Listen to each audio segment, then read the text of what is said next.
Mic check. 1, 2, 3, 4, 5. Mic check. 1, 2, 3, 4, 5. Thank you. Okay. Take care.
Committee will come to order.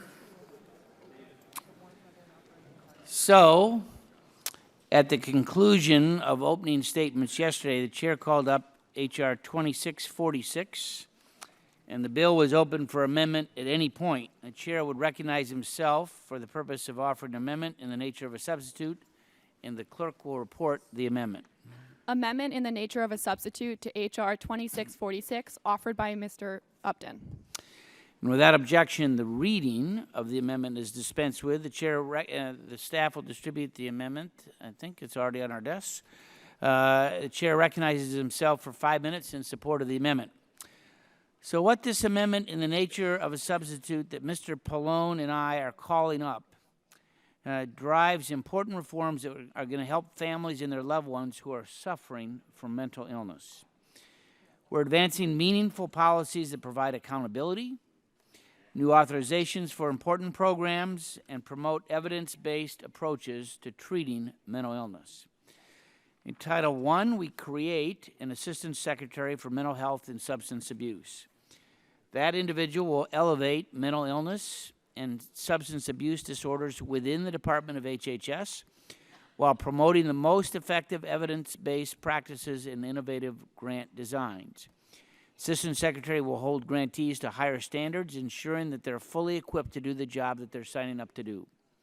Assistant Secretary will work closely with the National Mental Health and Substance Use Policy Lab, whose job it will be to identify, coordinate, and facilitate the implementation of important changes likely to have significant impact on mental health and mental illness. The lab will provide importantly leadership on coordinating policies and programs related to mental health and substance use disorders. The amendment touches on an important issue to many: the compassionate sharing of protected health information for those with serious mental illness. We direct that HHS put into regulation and clarify all of their existing guidance on when and how doctors can share with families and loved ones of those suffering from serious mental illness. We do not direct the administration to change the circumstances in which information can be shared, simply to clarify. We've also included a number of targeted authorizations to promote treatment and the next generation of mental health professionals. We're bolstering the mental health system from every angle that we can. And lastly, the amendment is fully offset and CUTCO compliant, adding fiscal responsibility to the many good attributes of H.R. 2646. So I urge my colleagues to support the amendment, and I yield to the gentleman from New Jersey to comment on our amendment. 5 minutes. Thank you, Mr. Chairman. Today, we are meeting to mark up an updated version of H.R. 2646, the Helping Families in Mental Health Crisis Act. And I'd like to thank the chairman and his staff for their dedication and commitment to reaching a bipartisan agreement on this measure. I strongly support the bill before the committee. It's a vastly better bill than the one we considered at the subcommittee markup, and it's a reflection of what is possible on this committee when we work together in a bipartisan manner. The bill we're considering today removes the provisions of H.R. 2646 that concerned many Democrats, such as the elimination of SAMHSA as an agency, and provisions that we believe took an unnecessarily coercive and counterproductive approach to the delivery of care to individuals with mental illness.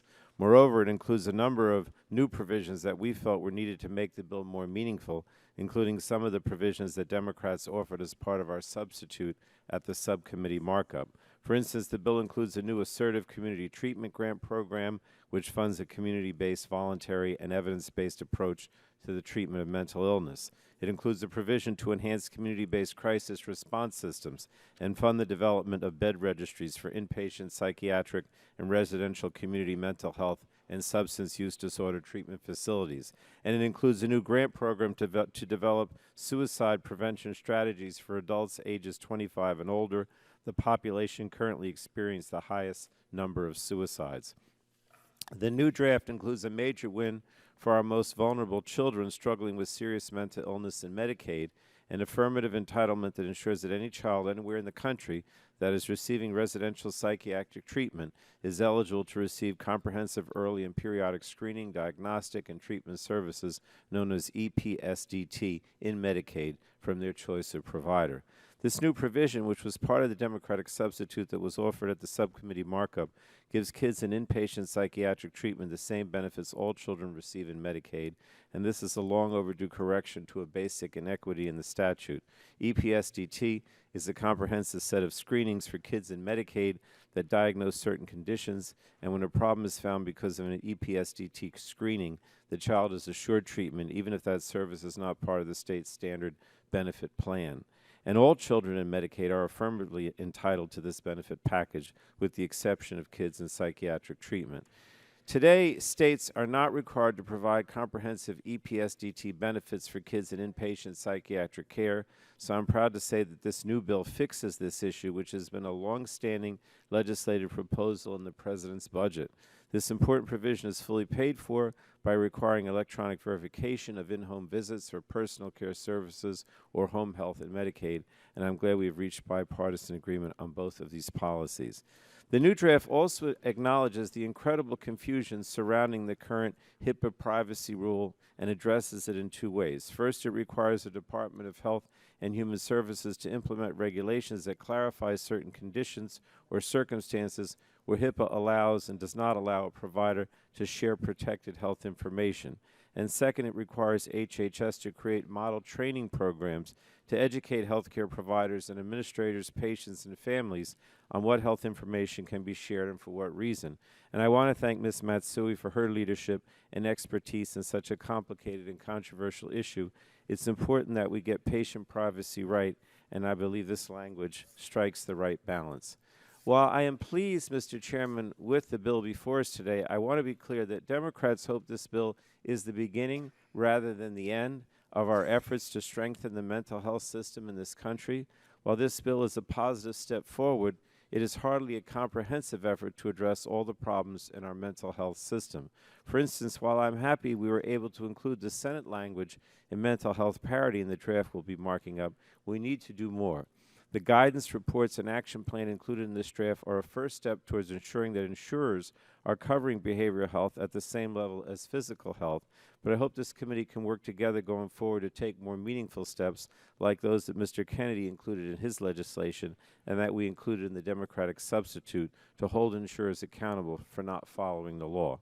There's still a lot of work to be done, but the success of our efforts thus far and Chairman Upton's willingness to work on a bipartisan basis gives me reason to believe that we can achieve more in this space. So let me thank Chairman Upton, obviously our Oversight and Investigations Subcommittee Chairman, Mr. Murphy, for all his work on this important bill. I want to thank Ms. DeGette, who, with Mr. Murphy, led all the hearings in the Oversight and Investigations Subcommittee that led to this bill. And also want to thank Mr. Green and Mr. Pitts.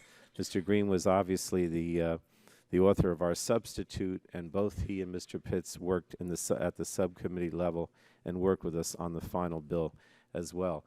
We had many members, both sides of the aisle, who were part of various task force over the years that put this bill together. I'm not going to mention them all, but I do want to thank those who were involved in the task force as well.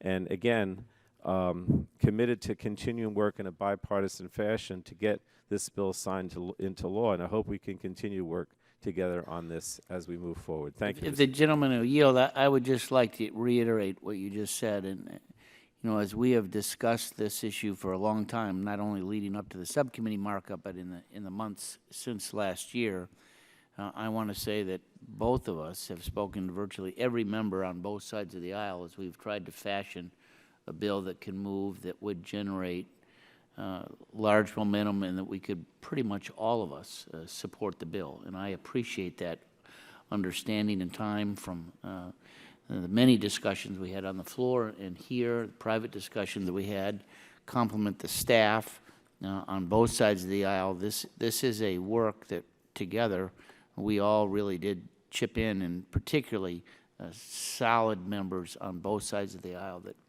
helped us get us to where we are today. And I appreciate that understanding, and good work, really a pat on the back to every member on the committee as we work forward. With that, the gentleman's time has expired. Other members wishing to comment? Gentleman from Pennsylvania, Dr. Murphy. Then you move to strike the last word. Mr. Chairman, I want to thank you and Ranking Member Mr. Pallone, Mr. Pitts, Mr. Green, and really all the members of this committee. From the onset, this has been a strong bipartisan effort. I don't think there's anybody here that I haven't talked with about this, as well as, quite frankly, hundreds of members of Congress and literally tens of thousands of families throughout the nation who've weighed in on this issue. I do want to say that what we see is our nation is going through a transition in terms of how we deal with mental illness. We have really, hopefully, are moving away from the era where mental illness is something we make jokes about, where we just throw people in jail, where we are complacent to walking past them as the homeless, forgotten ones. We let them rot away with their chronic illnesses, or we dump them back to families and say, good luck, take care of this person, and we won't give you any information beyond that. This has been a learning process for all of us through this, with scientists weighing in, psychiatrists, psychologists, people from NIMH, CDC. I mean, across the board, many people weighed in. And it's because of the work of this committee, sometimes we've been woken up by tragedies, whether they involve one person or many, but also we've woken up the nation with continuing to respond to this. By the way, I have many editorial writers across the nation have written in on this, and Mr. Chairman, I'd appreciate it if we can include in the record about 40 of the editorials written across the nation that want to... Without objection. Thank you. And I do want to say this, too. This is an emotional struggle. I don't think there's anybody in Congress who is not 1 or 2 degrees separated from some tragedy. I know many people here have confidentially talked to me about things that they face in their own family, their own relatives, their own friends. I have no doubt, and I can see the faces of those people sitting here today that have lost a loved one, or they have a loved one in jail or some other impending disaster from their problems. We have to make sure that we no longer see mental illness as something that we treat as a pariah, that we are afraid of it, that we handle by having the police come and take people away. You know, when we close all those hospitals that were built in the 1800s, at that time, led by a nurse, Dorothy Dix, who said, if we stop putting people in jail and treat them with compassion, we can turn things around for the mentally ill. And so that movement went on for nearly a century, until we found out that in the 1980s, 90s, and now, the biggest psychiatric hospitals in this country are the jails in every county in America. The biggest ones being the Los Angeles County Jail and the Cook County Jail, where people are subject to tremendous, awful abuse, the kind of thing that we would disdain in a third world nation. Not only abuse from other prisoners, but just the whole mess is there. We have woken up as a nation to mental illness, and I want people to know that this is a substantive bill that, Mr. Chairman, we worked on the last couple months with coming up with a substitute here, an amendment in the nature of a substitute, still leaves this bill very strong. We never wavered from our commitment to make a change in how we handle mental illness. We never wavered from our commitment to put leadership at the top with an Assistant Secretary of Mental Health, to clarify the issues with HIPAA that keep family members, loving family members, being involved. We never wavered from our commitment to say we need to put money behind our message here, to have more psychologists, more psychiatrists, more people who could actually do the treatment while we have a huge shortage. We never wavered from our commitment to clean up our grant programs so they really are focusing on evidence-based care. We worked on consensus language, but all that was necessary and important. I would be remiss if I didn't also thank Congresswoman Eddie Bernice Johnson of Texas, herself a psychiatric nurse from the VA who has been a leader in this throughout. And I want to also thank members who have become friends in this whole process as we have shared our passion for this together. I hope that members will unanimously adopt this amendment in nature of substitute. It keeps a lot of things intact and adds a lot of power behind this. And finally, to every family member and the tens of thousands who reached out to me who stepped forward to share their story and to be a voice of change. My deepest gratitude to all of you for your courageous stand to help families in mental health crisis. I yield back. Gentleman yields back. Other members wishing to speak? Gentleman from Texas, Mr. Green. Thank you, Mr. Chairman. We would strike the last word. Mr. Chairman, I want to thank you for bringing up the bill today, and it's been a long journey to get this place on mental health reform. The amendment in the nature of a substitute is a strong product, and I'm proud to support it. While it does not include everything I'd like to see, most notably new resources for mental health care, the harmful provisions have been removed and the underlying bill has been strengthened. It is the nature of a compromise that nobody's going to get 100% happy, and it's important we move forward with the reforms that are included in this bill as amended. I'm pleased that the legislation under consideration includes many of the provisions we offered to make it more meaningful on behalf of patients and families dealing with mental illness. This legislation is a positive step, and I want to thank my colleagues on both sides of the aisle for their work to move forward and reform the mental health care system. The legislation includes new grant programs that expand access to critical mental health services, including community crisis response systems, adult suicide prevention, as well as new tools to improve compliance with mental health parity.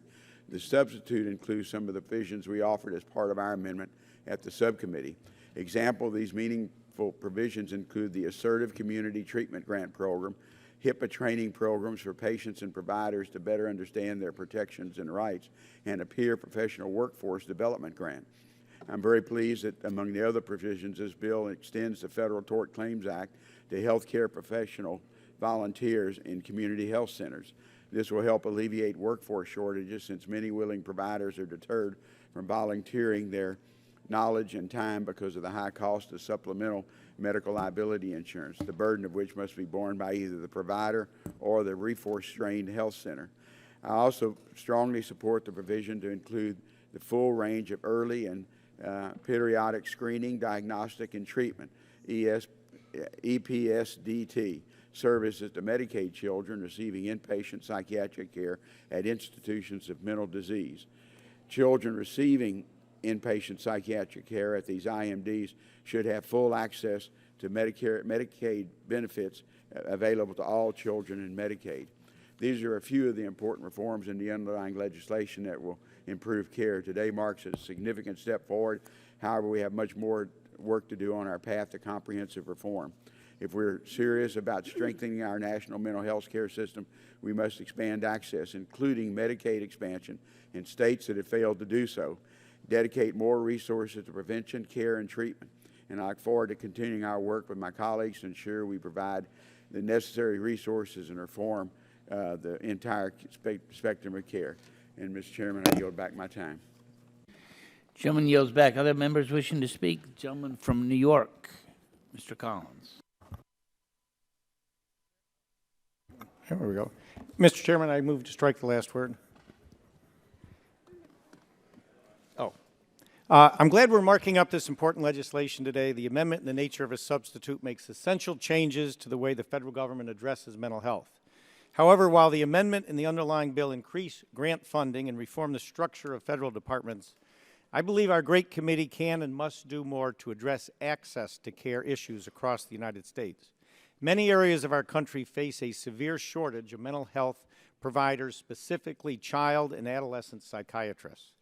Based on the Council of Graduate Medical Education, our nation needs at least 30,000 practicing child and adolescent psychiatrists to cover all those who need treatment in a reasonable amount of time.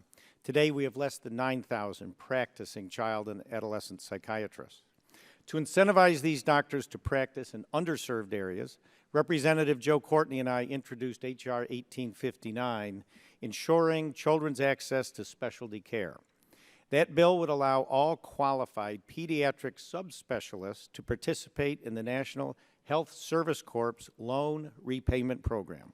The bill is particularly important to rural areas of the country like my district in Western New York. I'm encouraged that this mental health bill contains language to ensure child and adolescent psychiatrists are able to participate in the National Health Services Corps. This is clearly a step toward improving access to mental health care. But there is more we can do to ensure access to all types of medical care, especially for children. I look forward to working with my colleagues to incentivize pediatric subspecialists to practice in rural and underserved areas in order to address the health disparities across the nation. I'd like to thank Representatives Courtney and Eshoo for their hard work and steadfast support of this provision, and the several E&C members who are co-sponsoring H.R. 1859, and also certainly the Chairman Upton and Murphy for their work in getting mental health reform to where it is today. The Helping Families and Mental Health Crisis Act does not contain all the provisions it could to improve children's access to subspecialty care, but this bill does move the ball forward on an issue we all care about. I look forward to working with all my colleagues to improve access to care for those children who need specialty care the most. And I yield back. Gentleman yield back. The chair would recognize the gentlelady from California, Ms. Eshoo. Thank you, Mr. Chairman. I move to strike the last word. I would just like to say a few words about the Collins-Courtney legislation, which you, Mr. Chairman, have wisely decided to place in the bill. My colleagues, this is really an important effort. There are so many needs across the mental health system in our country, but what this does is it addresses the shortage, the huge shortage of pediatric specialties for children. And God help you if you have a child that needs these services, because they are scarce in our country. At the same time, as the gentleman from New York, the sponsor of the legislation, just said, Mr. Collins, there are many, many openings in the public health service. And so when there is that opening and a void on the other side, to bring those two elements together, I think these words are going to walk right into the lives of people that really need these services. So I thank Mr. Collins, I thank the chairman for what he's doing, because this increase in access to pediatric mental health services is really a critical component of a national strategy, and this is, as I said, directed to the children of our country. This is a high value added plus to the base of this bill, and I commend Mr. Collins, Mr. Courtney, and I thank you, Mr. Chairman, for having the wisdom to add this to the base of the bill, and I yield back. Gentlelady yields back. Chair would recognize the gentleman from New Jersey, Mr. Lance. Thank you, Mr. Chairman. I move to strike the last word. First, I thank you, Mr. Chairman, Ranking Member Pallone, and Dr. Murphy for including eating disorder provisions that I have championed in this bipartisan legislation. Eating disorders affect over 30 million Americans during their lifetime, and in New Jersey alone, over 300,000 people are currently battling deadly conditions like anorexia and bulimia. Sadly, eating disorders have the highest mortality rate of any mental illness. Sections 403, 712, and 713 will help provide people with eating disorders better access to treatment, as well as take preventative steps by giving doctors and other healthcare professionals the tools they need to identify eating disorders better. This is the first step in our nation's history where Congress has taken action to enact legislation specifically to help people experiencing eating disorders. So I thank you for your efforts. Second, I express my strong support for legislation that I have sponsored with my friend, Congresswoman Doris Matsui, that would expand a demonstration program based on the Excellence in Mental Health Act to increase access to community mental health centers. Unfortunately, the expansion of this program did not make it into the bill, but Congresswoman Matsui and I remain deeply committed to this policy. The program puts mental health community centers on more equal footing with other health centers by improving quality standards and expanding access. The program would give community mental health centers the opportunity to expand their services, obtain necessary designations to provide 24-hour psychiatric care, and better integrate physical checkups with mental health services while improving Medicaid reimbursement for these services. Our legislation would expand this important demonstration program so that more states could participate. The Department of Health and Human Services recently awarded 24 states with planning grants to support states to certify community behavioral health clinics, solicit information from stakeholders to establish prospective payment systems for demonstration reimbursable services, and prepare an application to participate in the demonstration program. Current law provides only 8 states to move on to the next phase and implement the demonstration program. More states want to participate and are taking the necessary steps to expand access to mental health care. We should support these actions. In my judgment, this is an integral part of ensuring that patients have access to mental health care services they need and deserve. I look forward to working with my colleagues in both the House and the Senate on this legislation as it continues to move through the legislative process to ensure that this policy becomes law. Now I yield to my friend, the distinguished gentlewoman from California, Congresswoman Matsui. Thank you, Mr. Lance, for yielding and for working with me on this important issue. The Excellence in Mental Health Act that we co-authored and worked together to pass into law will ensure that community behavioral health centers are equipped to cover a broad range of mental health services, including 24-hour crisis care, increased integration of physical, mental, and substance abuse treatment, and expanded support for families of people living with mental health issues. Nearly half of the states are currently in the planning process for this demonstration project and are working diligently to certify community clinics to provide essential services and update payment systems to allow for enhanced Medicaid reimbursement for these services. States and localities, including counties in California, can use this opportunity to take a broader look at their mental health system to ensure that they are best meeting the needs of their communities. Mr. Lance and I are working to expand this demonstration project so that as many communities can participate as possible. We want to be able to show that high-quality, evidence-based behavioral health services at the community level will ultimately benefit patients with mental illnesses and their families. I look forward to continuing to work in a bipartisan way with Mr. Lance, my colleagues on the committee, and my Senate colleagues to continue support for this demonstration program and to expand it to more states and communities that stand to benefit from it. Thank you, and I yield back. Gentlelady yields back. Chair would recognize the gentlelady from Colorado, Ms. DeGette. Thank you very much, Mr. Chairman. I move to strike the last word. I just want to add my thanks to you, Chairman Upton, and also Ranking Member Pallone for your leadership and for really taking the steps to negotiate this bill to a place where it can become a bipartisan effort to begin to address the serious mental health treatment issues that we have in this country. Everybody knows how hard we've been working the last few years on this legislation. Representative Murphy and I convened numerous hearings and discussions and papers and conversations starting in 2014 to think about the best ways to address admitted deficiencies in the system. It has not been an easy process because this is not an easy problem to address. So I want to add my thanks to everybody on this committee who has taken part in these discussions in some way, but most of all, I want to thank all of the advocates who are here in the audience today and who are out there listening, because you are the ones who really held our feet to the fire for these last few years to get this bill across the finish line. I'm really pleased to see a number of the provisions of my colleague and seatmate Congressman Green's bill. H.R. 4435 incorporated. People have mentioned some of these.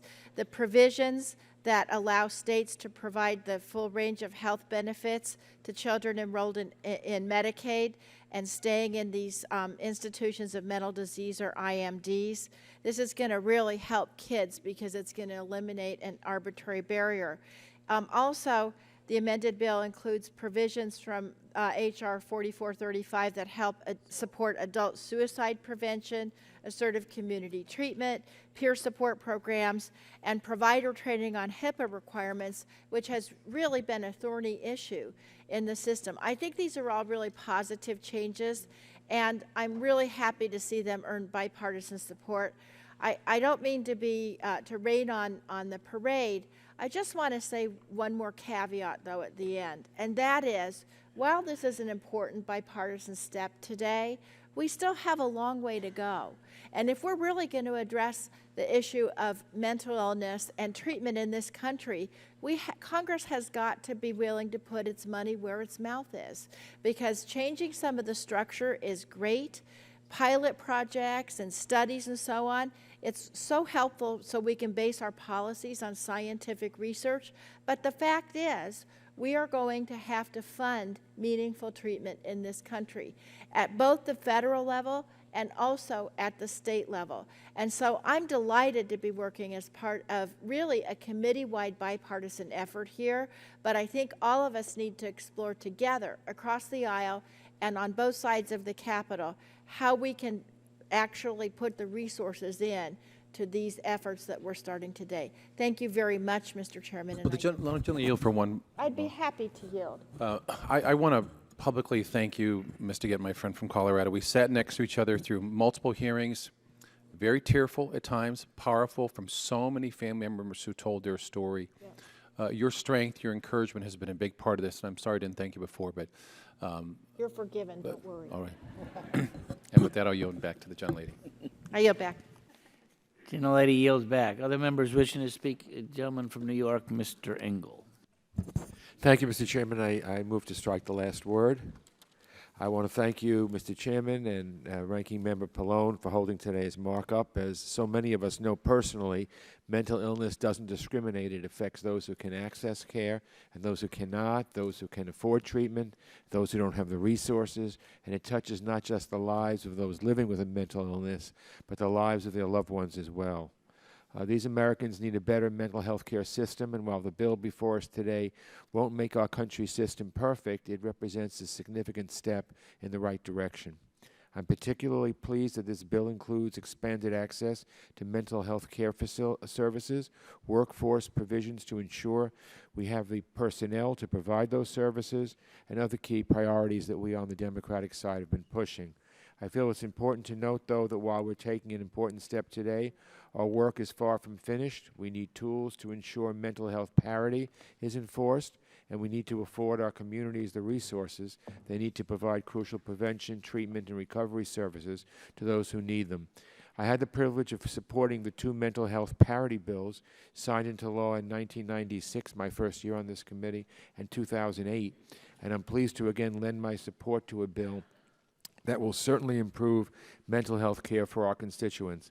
I want to thank Congressman Murphy for his work on this bill. Tim came to me numerable times to ask if I had any problems or if I wanted to sit down and talk or anything that might help us to move this bill forward. So Tim, this is really a tribute to you and to the people on both sides of the aisle that really worked so hard.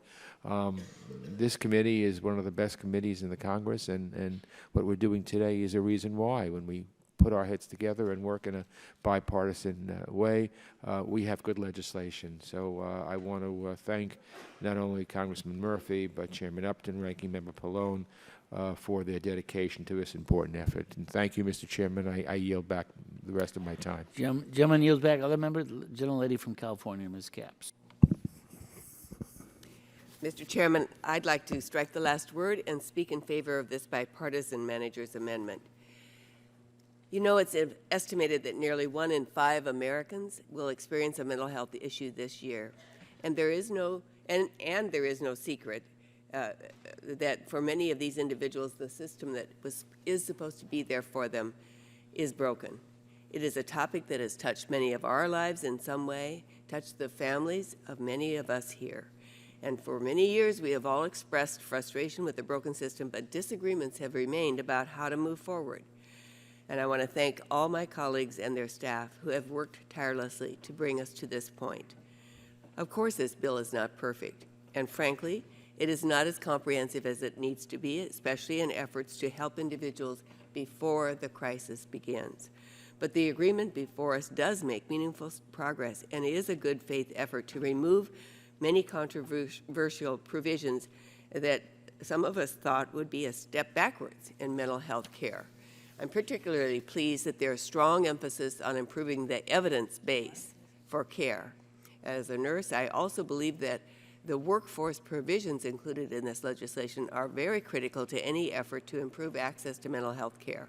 But I do believe that there is more work to be done, as I mentioned, especially to meaningfully strengthen and support community-based professionals and institutions, like school-based health centers, other local programs where that should be available to be there for an individual before a crisis starts. We need to do more to understand and address the role of trauma for those in crisis and better address the links between behavioral and physical health.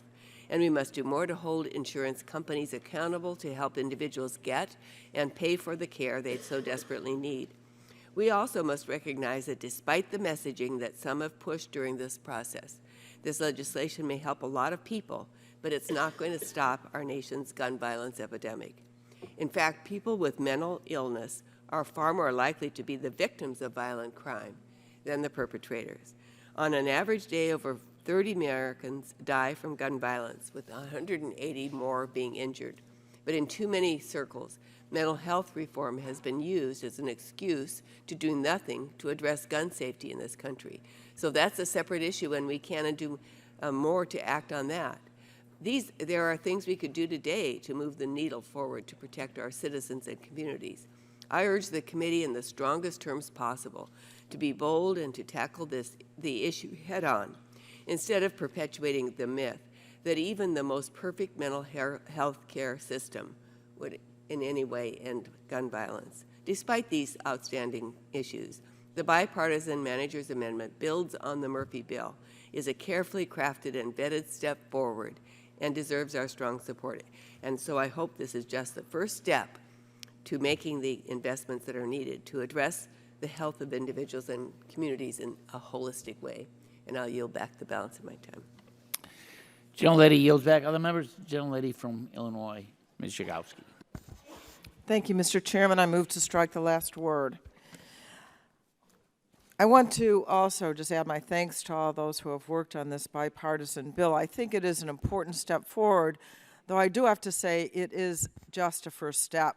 We have a lot more to do, and I want to associate my remarks with what Congresswoman DeGette said, that we also need to make sure that we do put our money where our mouth is, that we fund this kind of effort to the fullest and then continue to move forward on the path to a comprehensive bill. I wanted to mention a piece of legislation that I think needs to be in the bill.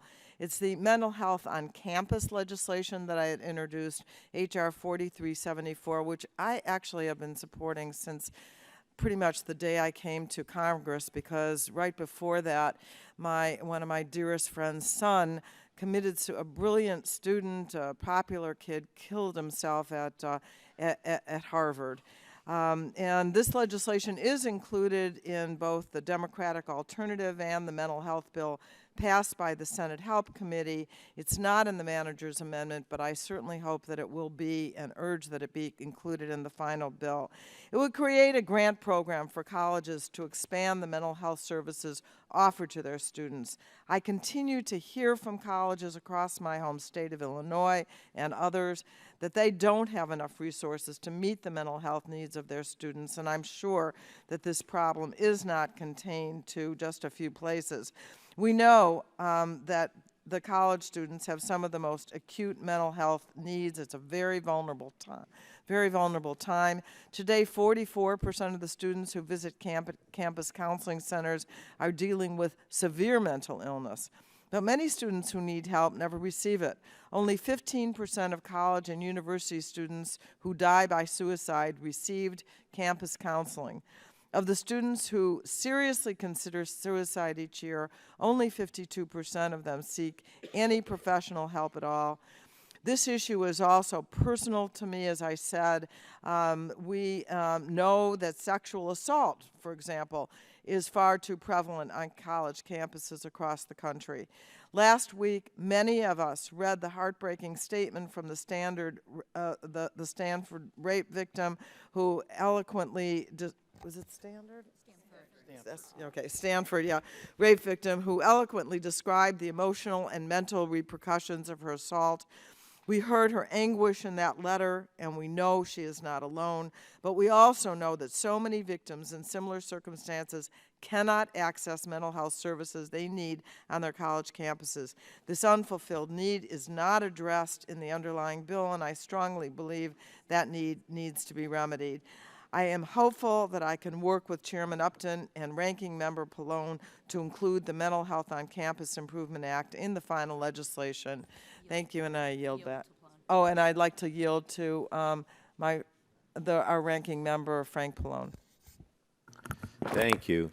I just wanted to, indicate my support for Ms. Schakowsky's bill and her efforts. The onset, I should say, of many mental illnesses occurs in late teens and early 20s, and it coincides with the time frame when young people head off to college. And that's why it's particularly important to ensure that college campuses work to raise awareness of mental illness, such that students will know how to identify the signs of mental illness and how to direct someone to get the care that they need, as well as provide access to qualified treatment providers to serve students in need.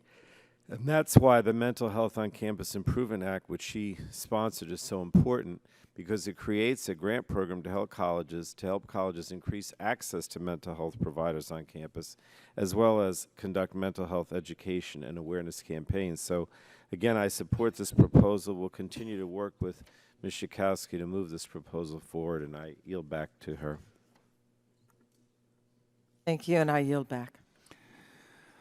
Other members wishing to speak on the amendment? Seeing none, are there any bipartisan amendments to the amendment in the nature of a substitute? Seeing none, are there any amendments? Gentlelady from California. I saw her hand first, Bobby. Thank you very much. Gentlelady has an amendment at the desk? I have an amendment. Clerk will report the title of the amendment. Which amendment? 01001. Amendment. 01, I think. 01. Amendment to the amendment in the nature of a substitute to H.R. 2646, offered by Ms. Capps. And the amendment will be considered as read. The staff will distribute the amendment, and the gentlelady is recognized for 5 minutes in support of her amendment. Thank you, Mr. Chairman. A few weeks ago, this committee came together to make small but meaningful progress to help those addicted to opioids. However, one area we did not address were the ways to stop opioid addiction before it starts. That is what this simple amendment would do. My amendment would add the Bipartisan Stop Pain Act into this important package to direct NIH to intensify its research efforts on pain management and alternatives to opioids for pain management. This is a no-cost bill, and it's already included in the Senate's mental health package. I'm proud to have introduced this bill along with my colleagues, Representatives Elmers, Matsui, and McKinley, and believe it would strengthen the underlying bill to help health researchers find alternative treatments for chronic pain so we can stop addiction before it even starts. We have talked about opioid abuse in this committee in the recent past, but it bears importance when talking about mental health as well, because these issues don't fit neatly into buckets, and too often they are interrelated.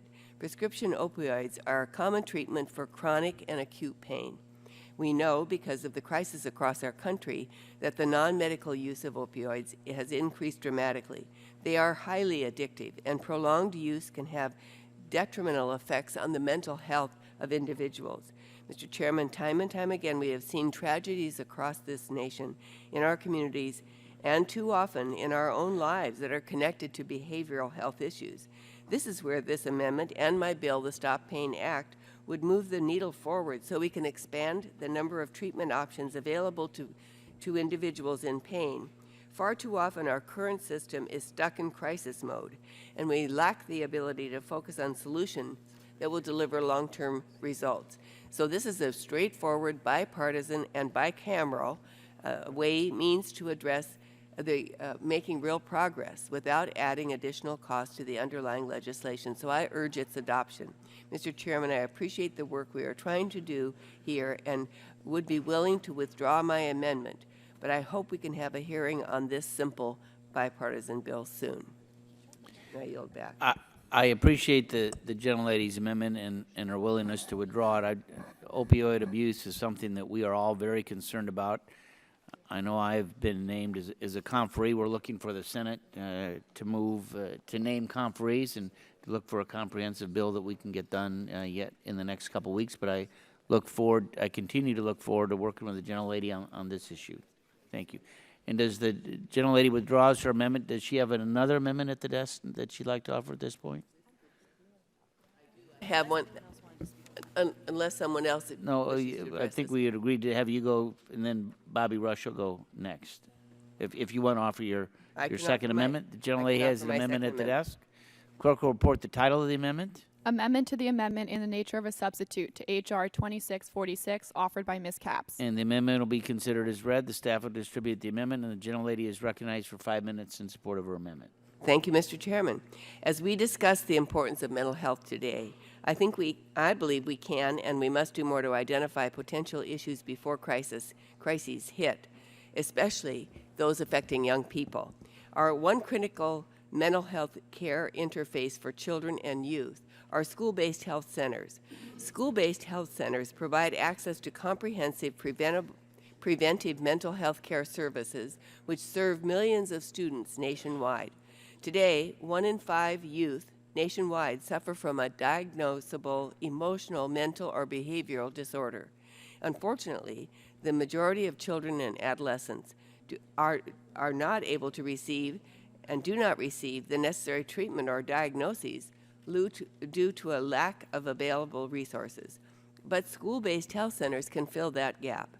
In fact, of the 2,000 school-based health centers nationwide, 75% of these centers have a mental health care provider on site. And that's why my amendment would simply reauthorize the school-based health center program that expired in 2015 by providing continued federal support for high-quality, comprehensive mental health care. My amendment would help eliminate barriers to providing critical services in our local schools, particularly for our most underserved population. It's amazing to me. We have professionals on a school campus who spot these issues coming up in the classroom, on the playground, in the interactions that young people have on campus. And there's no place for them to be referred outside within the school setting where parents, family members, adults are willing to come and meet with someone who can help them address these issues. By providing vital services such as counseling and therapy to detect and address mental and behavioral issues early on, school-based health centers are a proven model that work to help our children lead successful lives. While I plan to withdraw this amendment, it is my hope that the committee will seriously consider the significant positive impact that school-based health centers have in many of our districts, and I urge the chairman to work with me to reauthorize these important centers soon, and I yield back.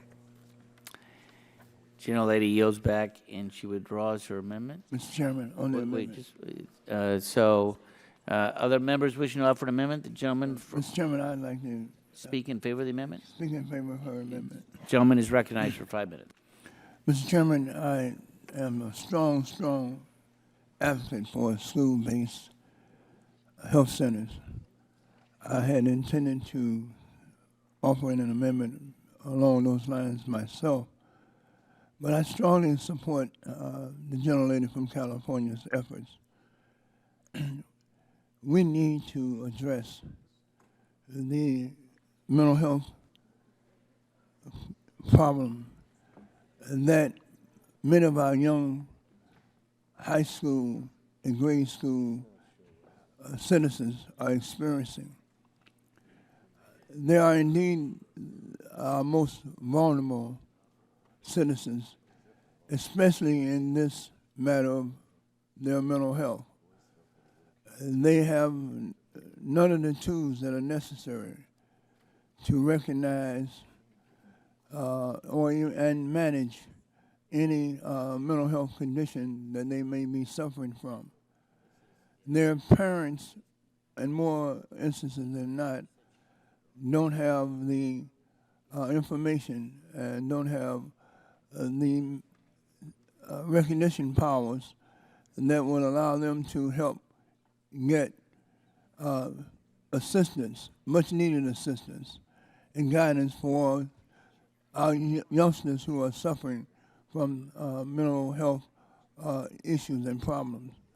So, Mr. Chairman, this legislation goes a long way to actually pull this issue out of the dark corners and put it into the light of the day, of society's day, so that we can remove the stigma that in more instances than not are created at a very, very early age.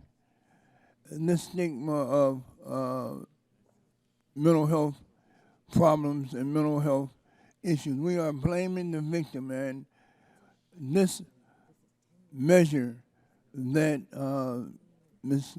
Capps has introduced, this amendment, would help this committee and the American people to remove this stigma from our students and from our society. Mr. Chairman, our schools, our young people spend somewhere between 60 to 75% of their time in a classroom. And our teachers and our schools are uniquely positioned, or should be uniquely positioned, to alert, to recognize and to alert responsible individuals, responsible adults, from young people who are begin to suffer and reveal signs of what may later become serious mental health conditions. So, Ms. Capps, I want to thank you so very much. This is just another example of your enlightened leadership, that you will offer this amendment, and I join with you in trying to help solve this problem. And Mr. Chairman, I agree with her.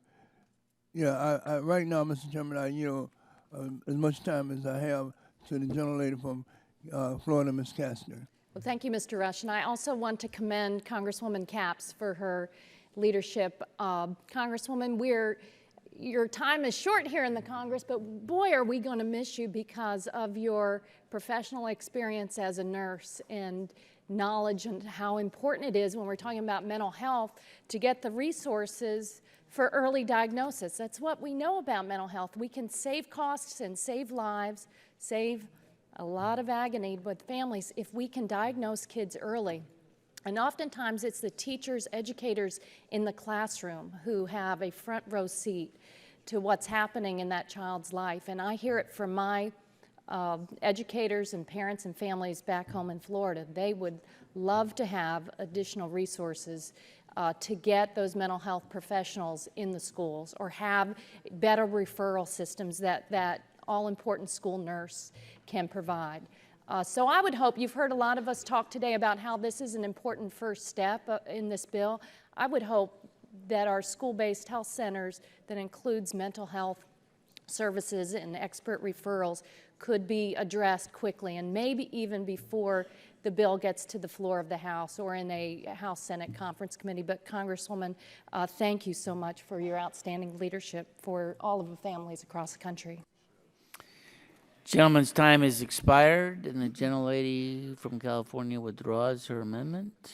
And the gentleman from Illinois has an amendment at the desk. Thank you, Mr. Chairman. Can the clerk report the title of the amendment? Amendment to the amendment in the nature of the substitute to H.R. 2646, offered by Mr. Rush. And the amendment will be considered as read. The staff will distribute the amendment, and the gentleman from Illinois is recognized for 5 minutes in support of his amendment. I want to thank you, Mr. Chairman. Mr. Chairman, I want to read an excerpt from the New York Times article entitled "A Weekend in Chicago" by Monica Davey. that was published on June 4th of this year. It begins, Julia Roten, 53, is sitting on her bed, exhausted from another long day at the health center where she works as a nurse's aide. There's a loud boom, and then another, and another. She feels a sting as a bullet enters her back. I've been shot, I've been shot, she cries out to her children in the next room as blood soaks through the summer dress she wears as a nightgown. That same night, 15-year-old Veronica Lopez is hit as she rides in a Jeep that is speeding along a waterfront drive. Babe, they shot me in the stomach, the girl tells a friend. Help, I've been shot. Another teenager screams as he limps down a darkened street, a bullet having torn through his leg. Mr. Chairman, day in and day out, people in my community, people in this nation, people who are in urban areas, are living in a war zone, not knowing whether or not they will be shot in a crossfire. So far, Mr. Chairman, this year, there has been more than 1,600 shootings and more than 200 homicides in my city, the city that I love, the city of Chicago. Today, Mr. Chairman, I'm offering an amendment that I reluctantly plan to withdraw. My amendment requires that the Assistant Secretary study the relationship and the potential impact of post-traumatic stress and substance abuse on children and adults living under the chronic condition of community violence. Many in my community are suffering from mental illnesses, whether depression or post-traumatic stress, because of their chronic exposure to community violence. In the spirit of moving this mental health legislation, I urge the authors to seriously consider this language as this bill moves through the legislative process. And, Mr. Chairman, additionally, and for the record, Mr. Chairman, we have enormous jurisdiction in this committee. We've all heard the saying that if the sun shines on it and the wind blows on it, the ENC committee has jurisdiction over it. Mr. Chairman, social media-driven violence is responsible for much of the community-driven violence that we are witnessing. In my city of Chicago, there is a phenomenon called, and I quote, internet gang banging. Internet gang banging that is responsible for much of the violence plaguing my city and other cities across this nation. Mr. Chairman, other members of this committee, we've seen this phenomenon play a role in terrorist organizations like ISIL, who use social media to spread their hate and radicalize our young people. So I, Mr. Chairman, humbly ask and request at some later date, conducting a hearing and or the subcommittee conducting a hearing on this matter of social media driven. With that, I yield back the balance of my time. Gentleman yields back, and the gentleman withdraws his amendment. I withdraw my amendment, and I would like for some response to my request. I look forward to continuing the conversation with you. You're a good man, and I look forward to continuing the conversation. Gentlemen, the amendment is withdrawn. Are there further amendments to the amendment in the nature of a subject? The gentleman from North Carolina, Mr. Butterfield. Thank you, Mr. Chairman. As an Chairman, I amendment have at the two amendments at the desk. They're very quick amendments, but important amendments. You want to consider them en bloc? No, sir. No. They're all right? unrelated. All right. They're unrelated. The, which amendment would you like to have? 46. I would like 46. first. The clerk Yes. will report the title. Amendment to the amendment in the nature of a substitute to H.R. 2646, offered by Mr. Butterfield. And the amendment will be considered as read. The staff will distribute the amendment, and the gentleman from North Carolina is recognized for 5 minutes in support of his amendment. Thank you very much, Mr. Chairman. Mr. Chairman, let me just begin by joining the chorus of statements that have been made this morning about the tireless work of Dr. Tim Murphy. Over the last 12 to 15 months, not a single time have I encountered Dr. Murphy in which he did not talk about his bill and the importance of getting it passed during this session of Congress. And so I want to thank him publicly for his tireless effort. He is a mental health professional to the highest degree. Thank you.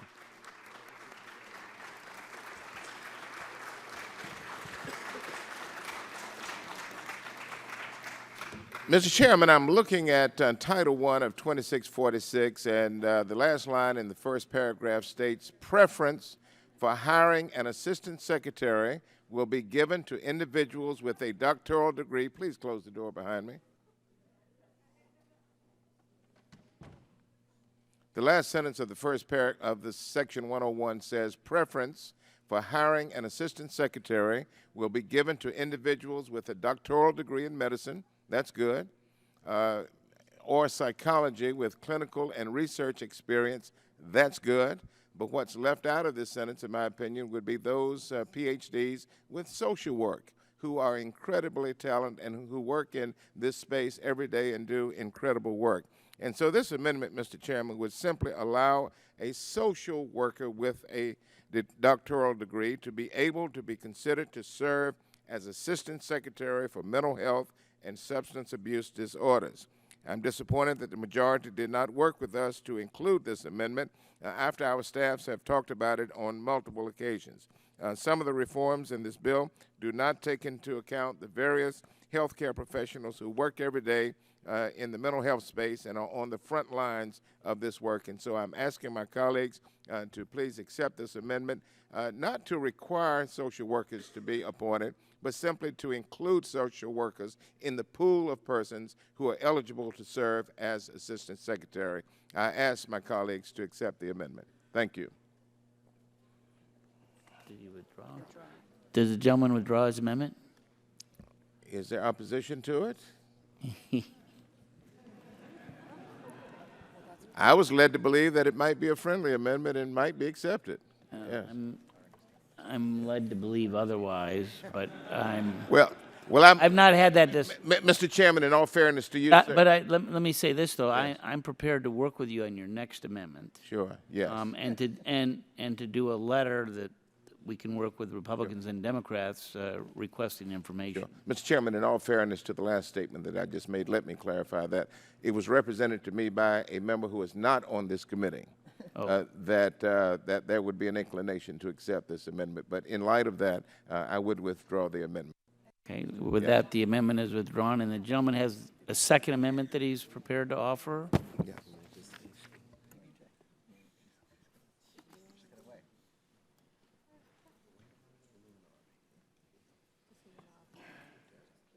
Thank you. The next one is number 01, Mr. Chairman. 01, and Yes. the clerk will report the title of the amendment. Amendment to the amendment in the nature of a substitute to H.R. 2646, offered by Mr. Butterfield. And without objection, the amendment will be considered as read.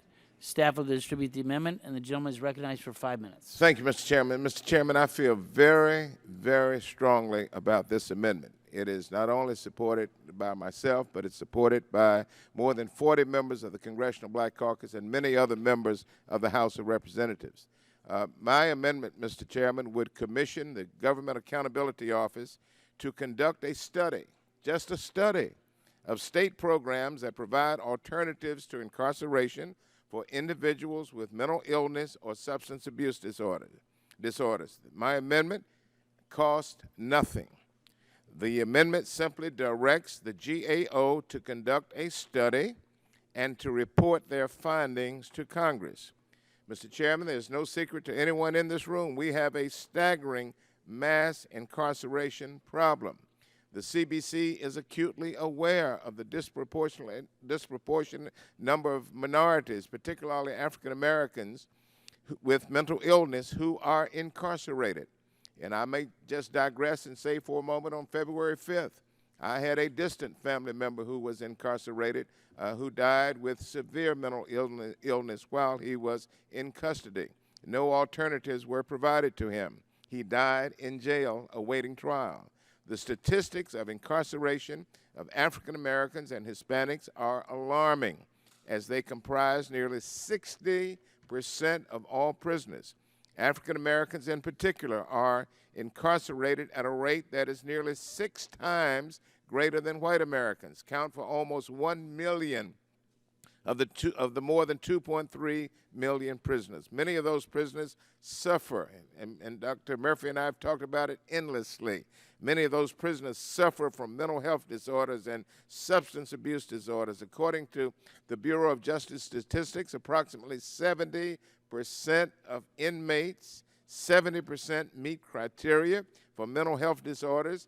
60% of inmates meet criteria for substance abuse disorders. More than 40% meet criteria for both types of disorders.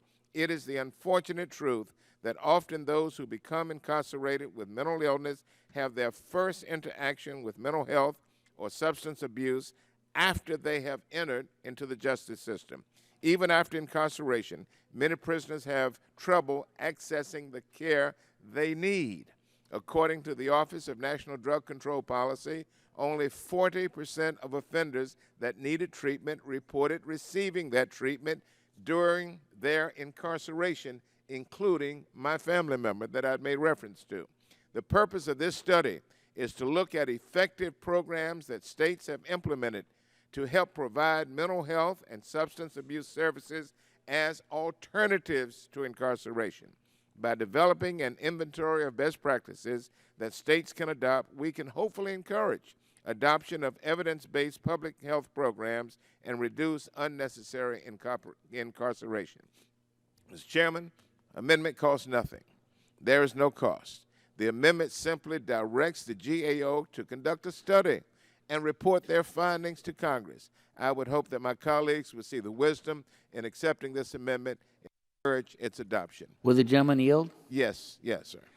I appreciate the gentleman's statement, and I would say that as I listen and talk to folks at home, as well as certainly on this committee, that all of us feel that this bill will do a lot to a goal that we all have is to reduce the incarceration, but in fact to have treatment for folks that are deserving. And what you're trying to do with this amendment is a very good idea. But I might suggest that it may be faster and just as important if the two of us work on a letter, maybe not to the GAO, we'll talk about that, but maybe to the Justice Department, requesting such a study that we might be able to do prompt earlier than when this bill gets to the floor and work with the Senate and get it to the President's desk. But maybe in the next couple of weeks, you and I can work on a letter together, include other members of this committee that might be willing to sign on to the letter. I'm thinking about Mr. Pallone, Ms. DeGette, Dr. Murphy, and others, to request such a study from the appropriate group to try to find some answers to this, and perhaps we'll get a response to that letter before this bill reaches the floor and be able to provide us some help, perhaps, as we look to strengthen the bill as it moves forward.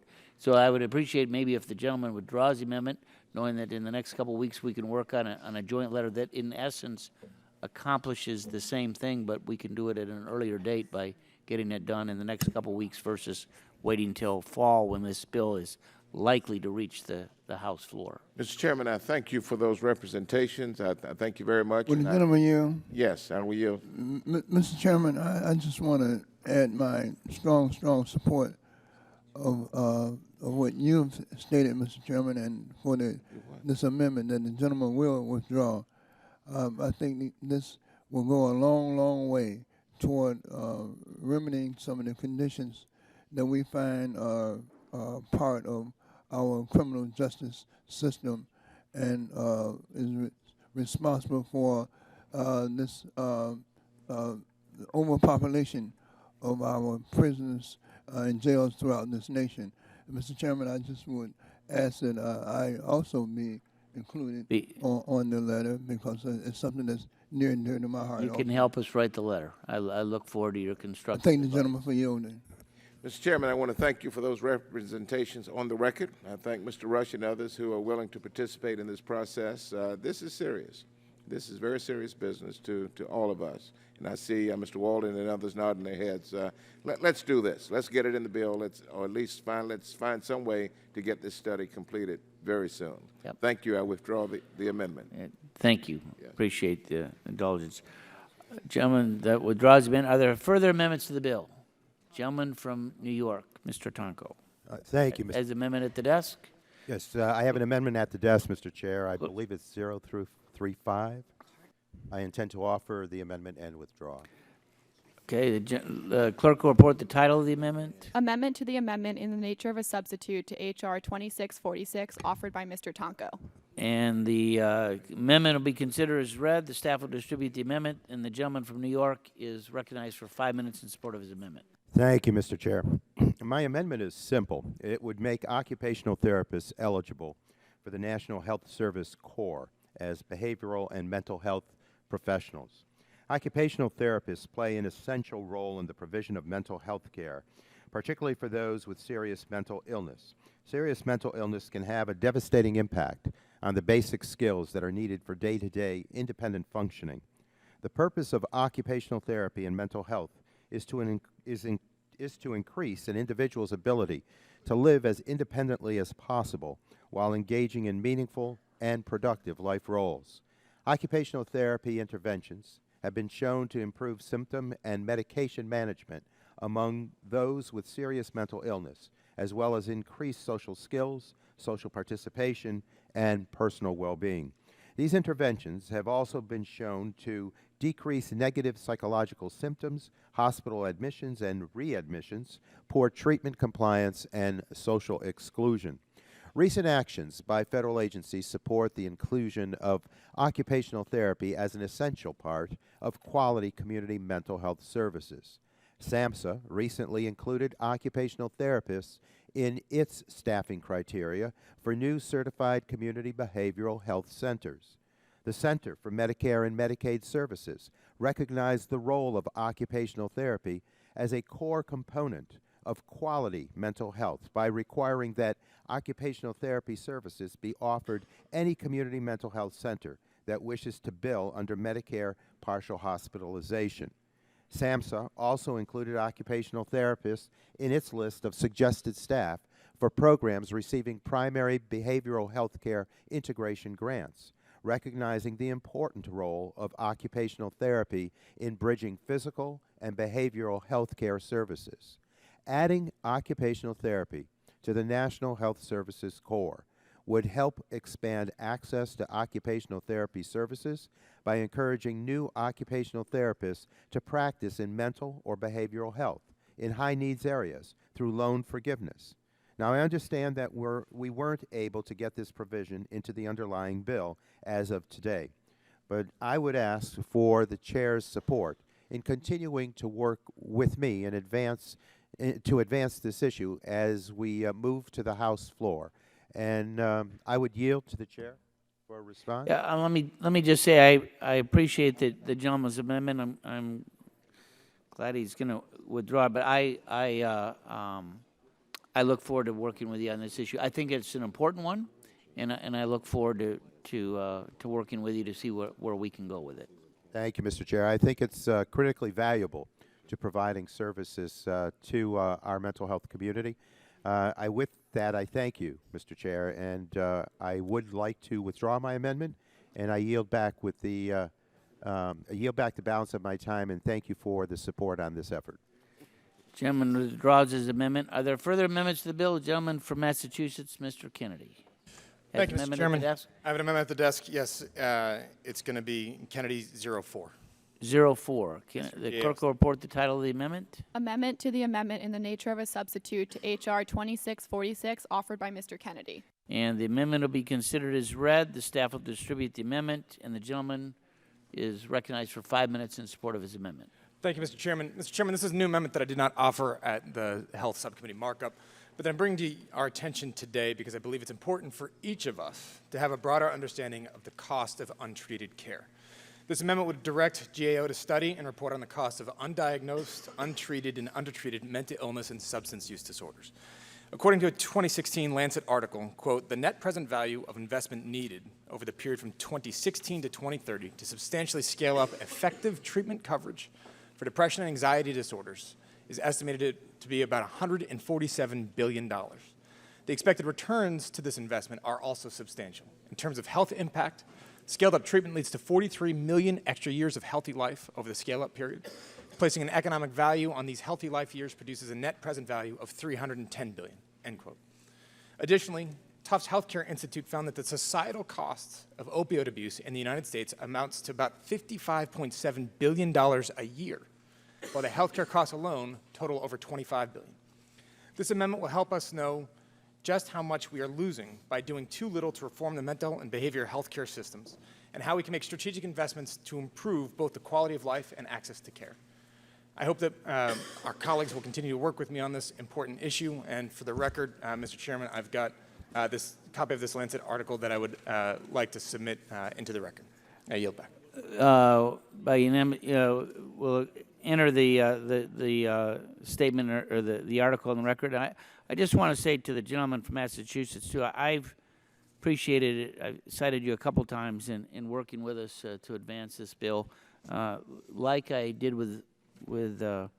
Butterfield, I'd be pleased to work with you on a letter to the GAO and include other members to sign that letter in the next couple of weeks. I appreciate this. That's certain. With that representation, I will withdraw the amendment. And the amendment is withdrawn. Are there, gentlemen had another amendment at the desk or no? Yeah, not at this moment, though. Okay. Are there other amendments to the bill?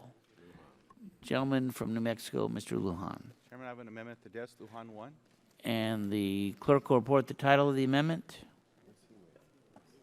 Amendment to the amendment in the nature of a substitute to H.R. 2646 offered by Mr. Lujan. And the amendment will be considered as read. The staff will distribute the amendment. And the gentleman from New Mexico is recognized for 5 minutes in support of his amendment. Thank you very much, Mr. Chairman. Though there has been much improvement to this legislation, I am disappointed that it fails to comprehensively address mental health in schools. That's why I'm offering an amendment today based on legislation introduced by my friend, a congresswoman from California, Grace Napolitano, to encourage public schools across the country to partner with local mental health professionals to establish on-site mental health care services for students.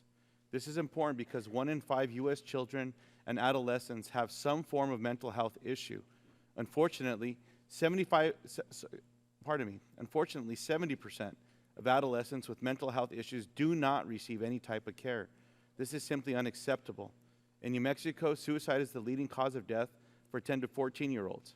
Let me say that again. Sadly, in New Mexico, suicide is the leading cause of death for New Mexicans ages 10 to 14. It's always a tragedy when children pass away before their parents, but when our 10-year-olds are taking their own lives at such a disheartening rate, we must act. This amendment would save lives and help our children and teens fulfill their potential by ensuring they receive the mental health care they need. The Mental Health in Schools program has proven to be successful in all levels of K-12 education systems and has been particularly impactful for teens.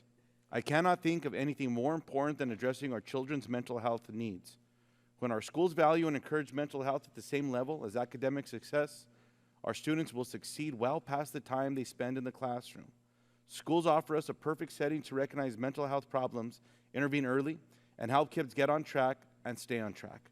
I thank Ms. Napolitano for her leadership on this issue, and I hope that we can work together on this issue as the bill moves to the floor. And I don't know if any of my colleagues would like any time. Will the gentleman yield? I yield to Mr. Pallone.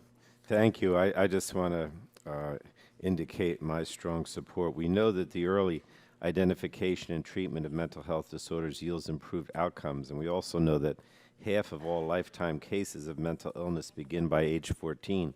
These two factors make clear that providing access to screening, early intervention, and mental health treatment services in schools can be an important tool to improving the health and other outcomes for children with mental illness. And that's why this policy offered by Representative Lujan on behalf of the bill sponsor, Congresswoman Grace Napolitano, is so important. It would create a grant program to support comprehensive school-based mental health programs that are culturally and linguistically appropriate, age-appropriate, and trauma-informed. So I'm committed to working with Congressman Lujan and Congresswoman Napolitano to advance this policy moving forward, and I'll yield back to the gentleman. And Mr. Chairman, it's my hope that we can work with you and with the majority staff to see if we might be able to find some commonality in this as we go to the floor. And with that, Mr. Chairman, I withdraw my amendment and I yield back. Gentleman withdraws his amendment. Are there further amendments to the bill? Seeing none, the question. Gentleman from New Mexico has. Amendment to the amendment in the nature of a substitute to H.R. 2646, offered by Mr. Lujan. And the amendment will be considered as read. The staff will distribute the amendment. The gentleman is recognized for 5 minutes in support of his amendment.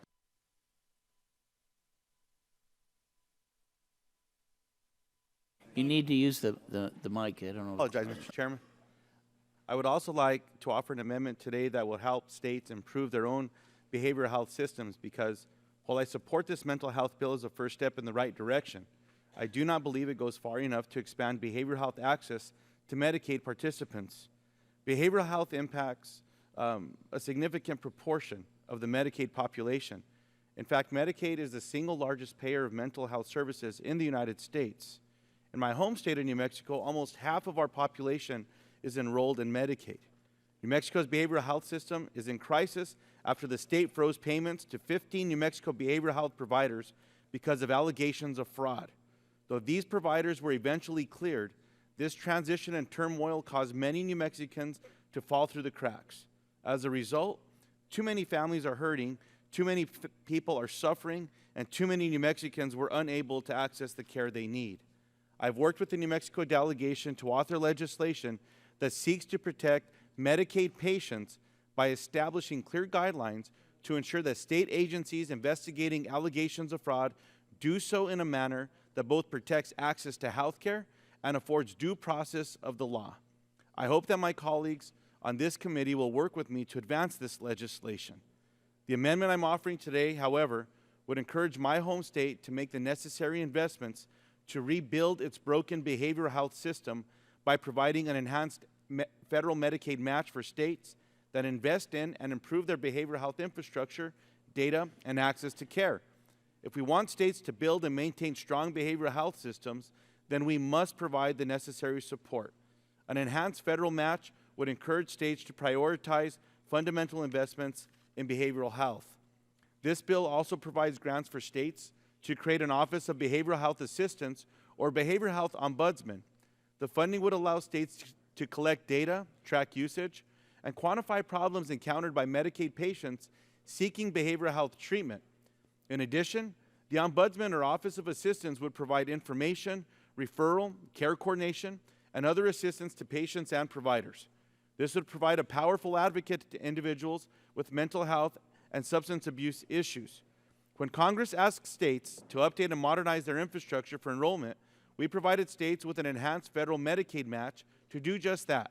If we want states to invest in behavioral health, we should provide an enhanced federal matching rate to prioritize these investments. Mr. Chairman, when CMS was trying to make sense of the data being submitted by the state of New Mexico, they said, essentially, and I paraphrase, that the data was not useful. They couldn't make sense of it. The data was not providing any guidance to CMS nor to us in an oversight capacity to make better decisions to providing better care to those that need help with mental behavioral health coverage. It's imperative that we make sure that the data being collected is good data and data that can be used by all of us to make better decisions. With that, Mr. Chairman, I look forward to working with you and with the committee to see how we can include this provision. And with that, I withdraw my amendment and I yield back. Gentleman withdraws his amendment. I do look forward to continuing to work with you. Are there further amendments to the bill? Gentleman from California has an amendment at the desk. Which amendment? 2123. I'm sorry. I have two. Yeah, is it 01 or 02? I don't have my glasses. 02. 02. On The clerk will read the title of the amendment. Amendment to the amendment in the nature of a substitute to H.R. 2646, offered by Mr. Cardenas. And the amendment will be considered as read. The staff will distribute the amendment. And the gentleman from California is recognized for 5 minutes in support of his amendment. Thank you very much, Mr. Chairman. I'd be remiss if I didn't take the opportunity to thank and recognize you, Mr. Chairman, for all the heavy lifting work that has been done to get this mental health bill to this point, and hopefully it appears to be to the floor soon. Also to the ranking member, Frank Pallone, as well. Thank you so much for all your work. And even though this bill is not perfect, it certainly is a step in the right direction, and I hope that we have more hearings like this to address the many, many mental health issues that we have yet to address. So once again, I'd like to thank not only you two, but all of the members of this committee as well. This amendment on nutrition interventions has to do with registered dietitian nutritionists can play a critical role in improving the lives and health of patients with serious mental illness through chronic care management and preventative services.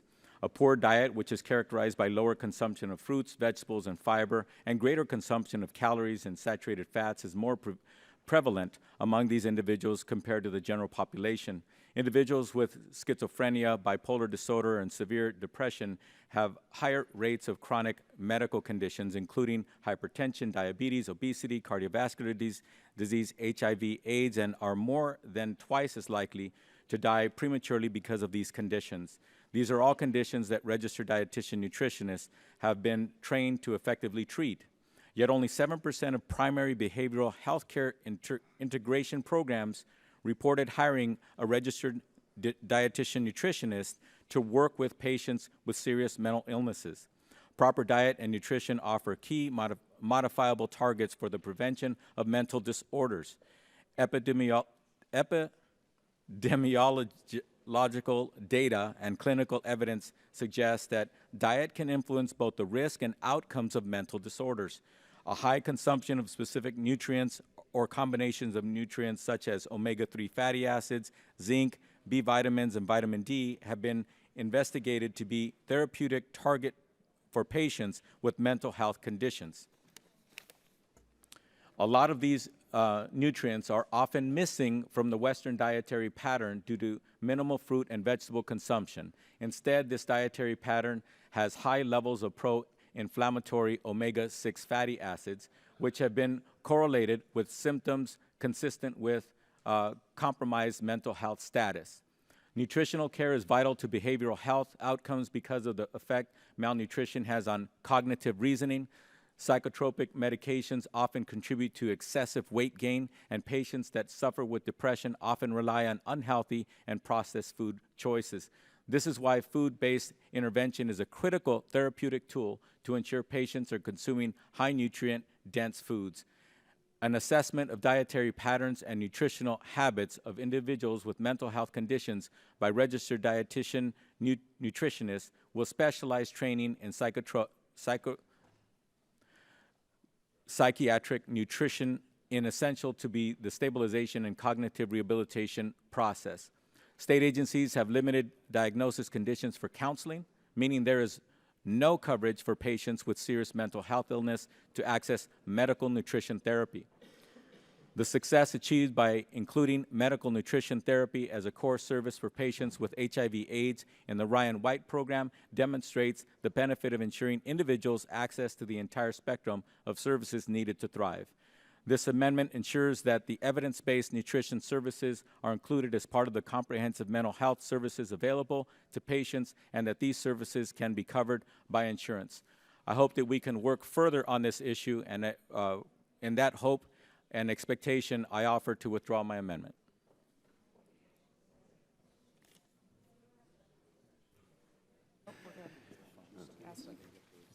Gentleman yields back.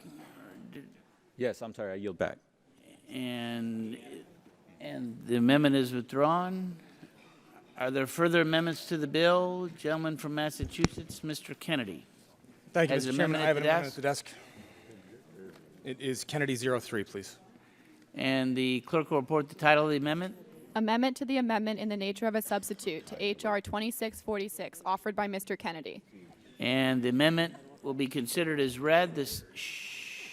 The staff will distribute the amendment, and the gentleman from Massachusetts is recognized for 5 minutes in support of his amendment. Thank you, Mr. And Chairman. just- Mr. Chairman, I offer this amendment Wait, at before the gentleman Health starts, wait. Let's little order. All right. Thank you, Gentleman's Mr. Chairman. recognized. I offered this amendment, at the Health Subcommittee markup and was pleased when Ranking Member Green included it in his mental health bill. I'm offering it again today because our failure to ensure coverage of essential mental and behavioral health care is one of the most significant barriers to treatment that American families face.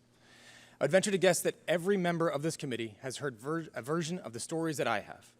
Patients inexplicably denied coverage for the needed care, individuals forced to leave treatment centers or substance abuse programs because their insurance companies have decided that they are all better. Families spending days on end begging and pleading with insurers not to cut their loved ones off. NAMI recently released a report entitled The Long Road Ahead and found, quote, insurers are denying authorization for mental health care at higher levels than they are for other types of medical care, end quote. Another study found that out of 84 insurance plans, only 15 detailed documents available to consumers so that they could make informed choices about how to best protect their health and well-being. Despite this, the underlying AINS takes a soft approach to fixing parity. It would require more guidance documents from HHS that will amount to little more than already existing FAQs that are available online. Beneficiaries don't need more guidance from HHS. They need federal regulators that can enforce the law. They need transparency. They need plans that live up to the spirit and the letter of existing parity protections. My amendment would strengthen parity for mental health and substance abuse by demanding transparency and accountability. It would require health insurance plans to share the analyses they perform in approving or denying mental health claims. And it would empower regulators to conduct audits and share their findings publicly. Our failure to address parity in this bill is one of the most glaring weaknesses. And let us be absolutely clear about what that failure means. It won't just threaten access to care for almost every American in need of mental health services.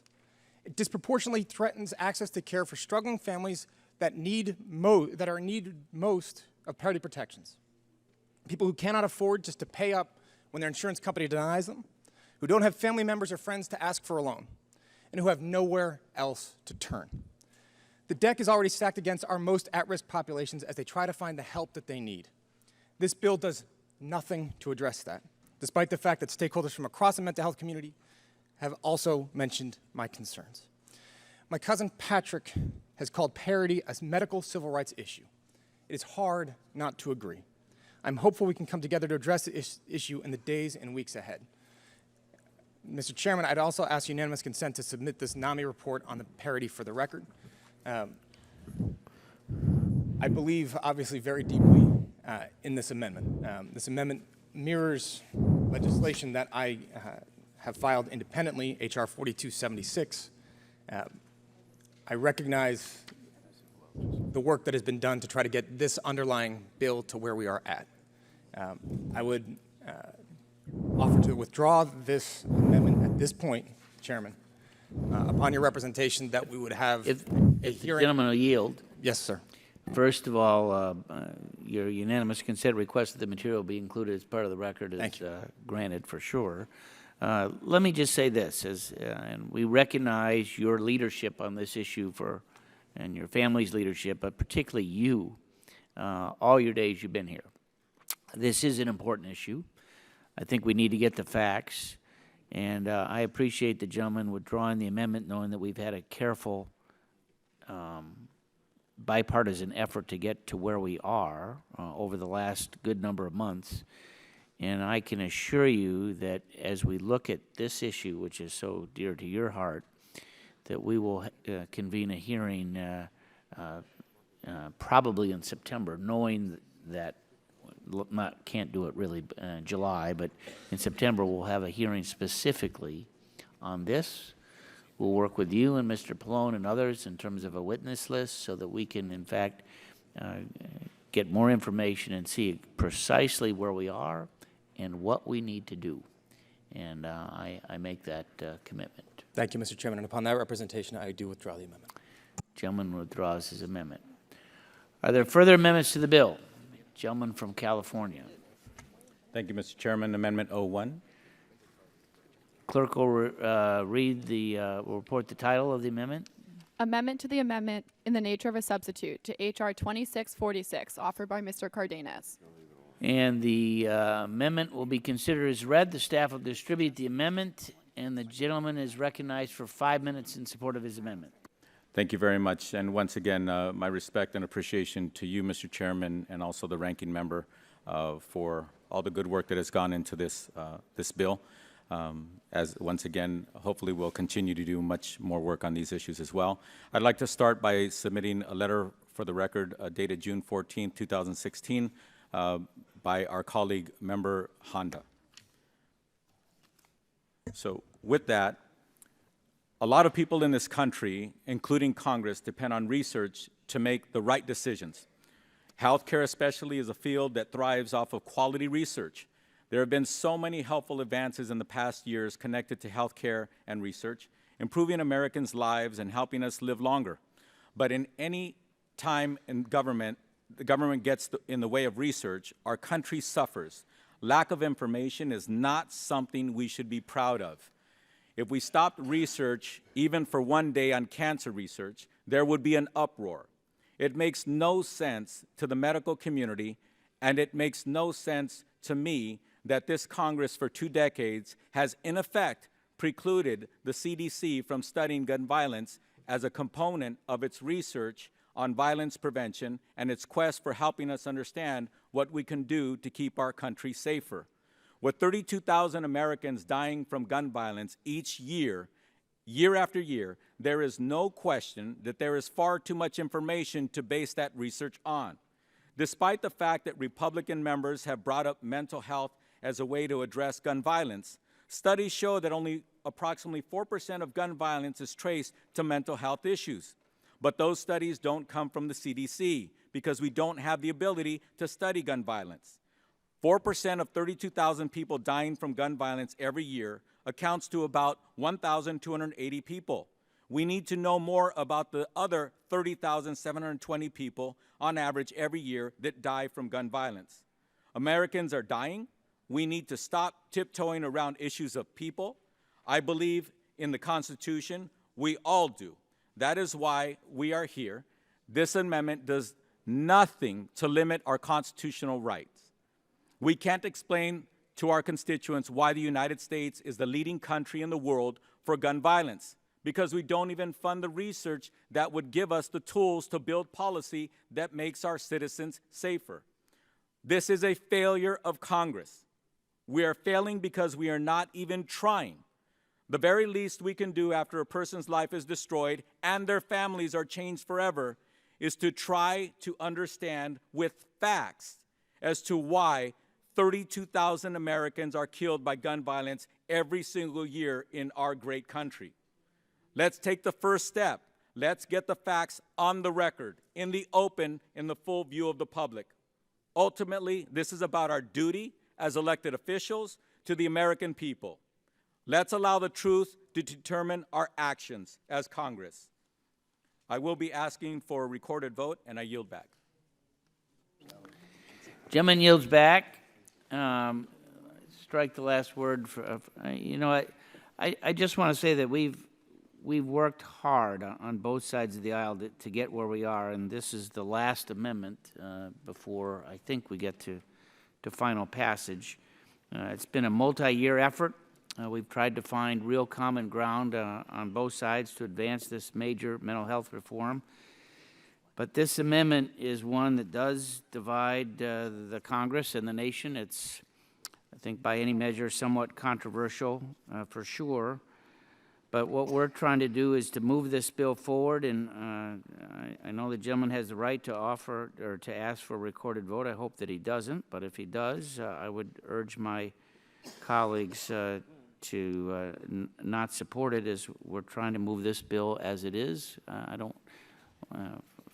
For months, we've had an agreement, and we've spent a lot of hours in a lot of different offices trying to move together, knowing that we wanted to be together to get this bill ultimately conferenced with the Senate and to the President. And I just fear that if this amendment was adopted, it would it would hurt our efforts to move the bill forward. So with that, I reluctantly ask the gentleman not to ask for a recorded vote, but he has that right, and I yield back. Are there other members wishing to speak on the amendment? Will you yield, Mr. Chairman? I'll be glad to yield to the gentleman from California. Thank you. I speak wholeheartedly and honestly when I praise your leadership, Mr. Chairman, and I do have tremendous respect for you and the respect that you have given me directly and all the members of this committee. And also I can say the same thing for the ranking member, Pallone, as well. But it's with a heavy heart that I've contemplated literally to the last second of my being here in this committee today in deciding whether or not I was going to ask for a recorded vote.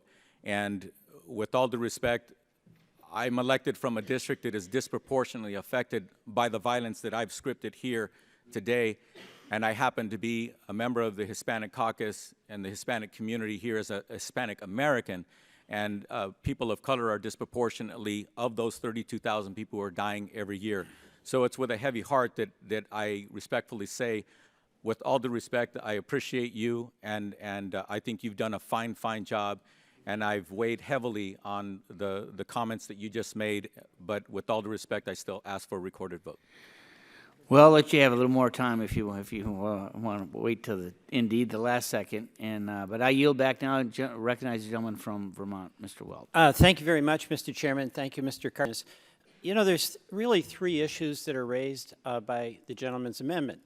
One is the practical challenge that you, as the and our ranking member, have to try to keep a bill narrow so that we can find common ground. You've done that. And when meritorious amendments that are somewhat outside the scope of that come up, it creates a threat to the success of the common effort. So I, like Mr. Cardenas, very much appreciate both of you and understand that given the responsibilities that you have as chair and ranking member, that's a valid consideration. The second thing is that the issue of guns is divisive. We're divided on this committee. We're divided in our party. And that's a debate that is going to continue. But there's a third issue here about this amendment that I would hope, regardless of what our position is on almost any issue, the support for research to inform our judgment, whether it's about guns, whether it's about medication, whether it's about an approach to mental health, there would generally be a deference on the part of all of us to give credence to the value to public policy decision-making to have the basis of research and science. So in many respects, this amendment, while Mr. Cardenas is talking about CDC and gun violence, it could as easily be about whether a particular drug is effective in providing treatment to a particular disease, or it could be about whether a certain approach on mental health is effective on addressing the scourge of opioid addiction. So I intend to support the amendment because I think that the fundamental challenge that is holding us back and making progress on many issues is a reluctance to have us step back, get the benefit of scientific and valid research, and then each of us to take that into account as to what our judgment is, yes or no, on any given issue before us. I yield back.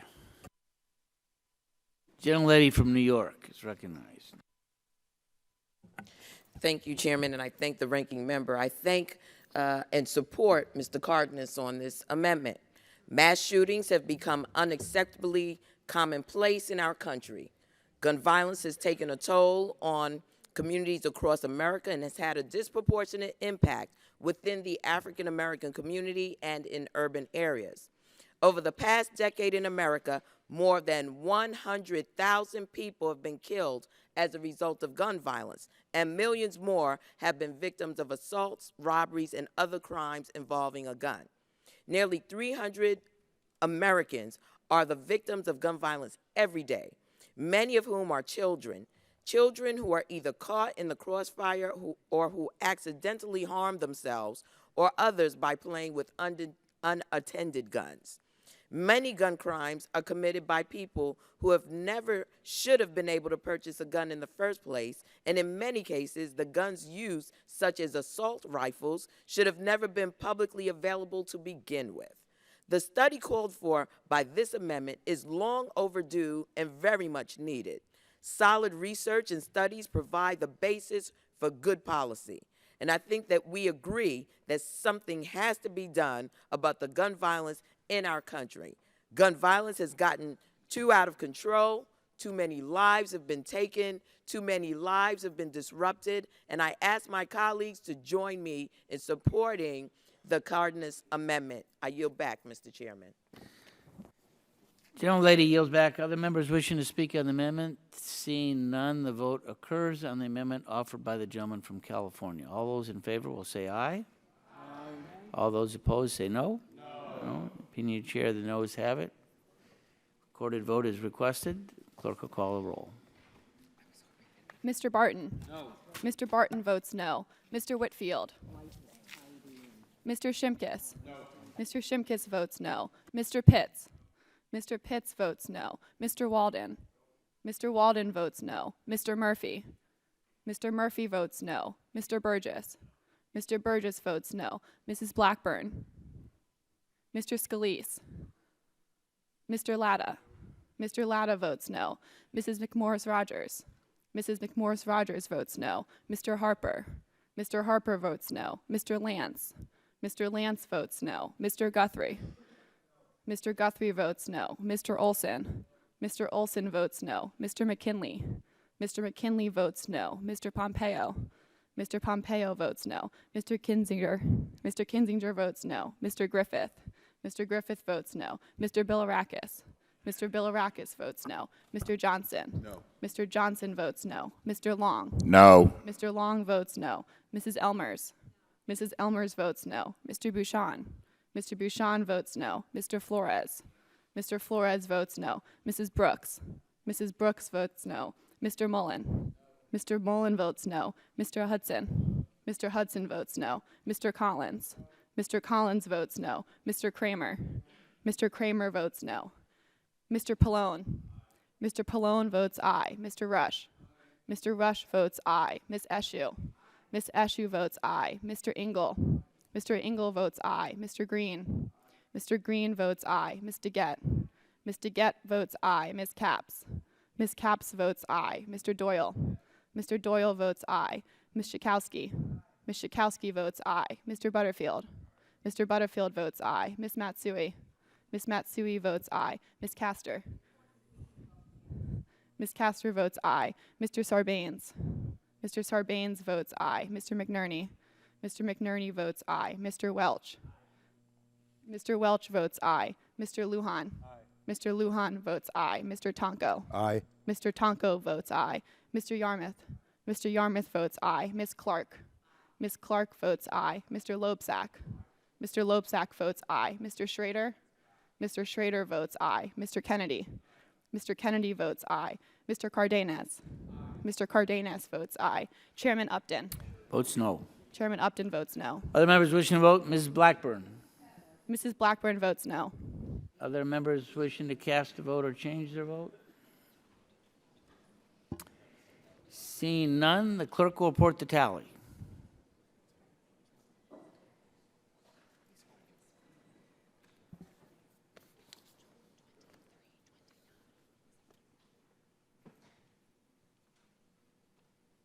Mr. Chairman, on that vote, there were 23 ayes and 29 noes. 23 ayes, 29 noes. The amendment is not agreed to. Are there further amendments to the bill? Seeing none, I'd first like to submit the following documents for the record. Statements from AR Care, Legacy Community Health, National Alliance on Mental Illness, American Psychological Association Practice Organization, 7 organizations on Title IV, and the National Association of Psychiatric Health Systems. Okay, let me yield to my ranking member and friend from New Jersey, Mr. Pallone. Strike the last word. Thank you, Mr. Chairman. I know I mentioned the members on our side of the aisle earlier who played an integral part in this, getting this bill passed. Obviously, Mr. Green, Ms. Matsui, Ms. DeGette, Mr. Tonko, Mr. Kennedy, and Mr. Loebsack all helped to shape this legislation, and there were other members who did as well. But while we all believe our work is not done with today's vote, I'm still very proud of all of our efforts. I also wanted to thank the staff, especially Paul Editel and Adriana Simonelli, and certainly, last but not least, let me thank Waverly Gordon, Ariel Warrenoff, Rachel Pryor, and Una Lee for their work on this bill. Thank you, Mr. Chairman. Let me just underscore the help from all of our staff, as we would not be here without them today. If there's no further discussion, the vote occurs on the amendment in the nature of a substitute. All those in favor will say aye. Aye. Those opposed say no. Roll call is asked for, and clerk will call the roll. Mr. Barton? Yes. Mr. Barton votes aye. Mr. Whitfield? Mr. Shimkus?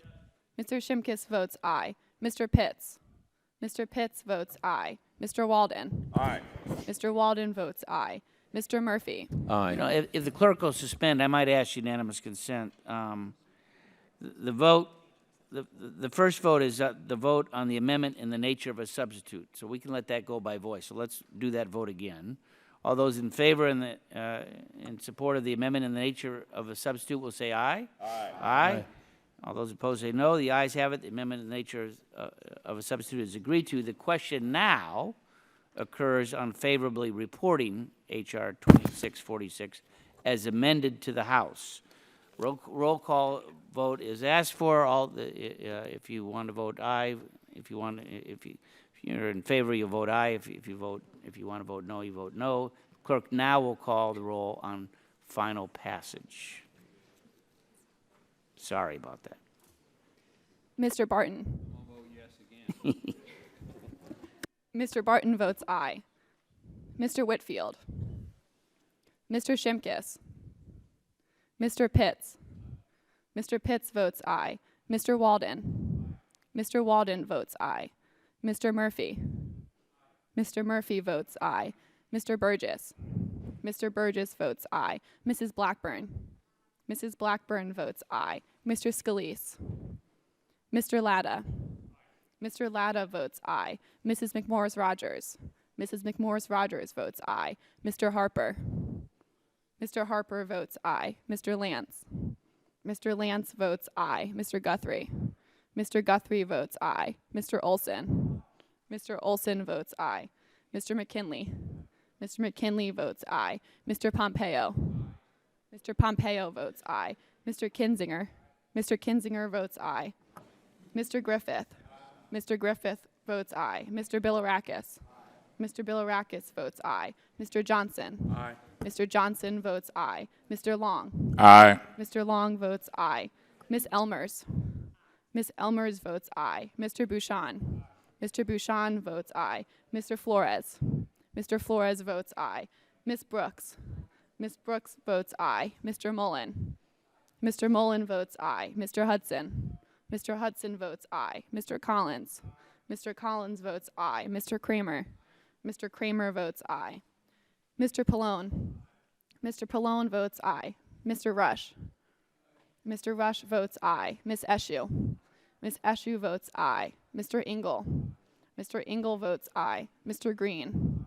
Mr. Green votes aye. Ms. DeGette? Ms. DeGette votes aye. Ms. Capps? Ms. Capps votes aye. Mr. Doyle? Mr. Doyle votes aye. Ms. Schakowsky? Ms. Schakowsky votes aye. Mr. Butterfield? Mr. Butterfield votes aye. Ms. Matsui? Ms. Matsui votes aye. Ms. Castor? Ms. Castor votes aye. Mr. Sarbanes? Mr. Sarbanes votes aye. Mr. McNerney? Mr. McNerney votes aye. Mr. Welch? Mr. Welch votes aye. Mr. Lujan?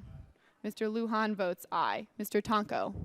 Mr. Tonko votes aye. Mr. Yarmouth? Mr. Yarmouth votes aye. Ms. Clark? Ms. Clark votes aye. Mr. Loebsack? Mr. Loebsack votes aye. Mr. Schrader. Mr. Schrader votes aye. Mr. Kennedy. Mr. Kennedy votes aye. Mr. Cardenas. Mr. Cardenas votes aye. Chairman Upton. Votes aye. Other members wishing to cast a vote? Mr. Shimkus votes aye. Mr. Shimkus, where, I don't see him. Yeah, Mr. Shimkus votes aye. Mr. Scalise is on the way. Are there other members wishing to cast a vote?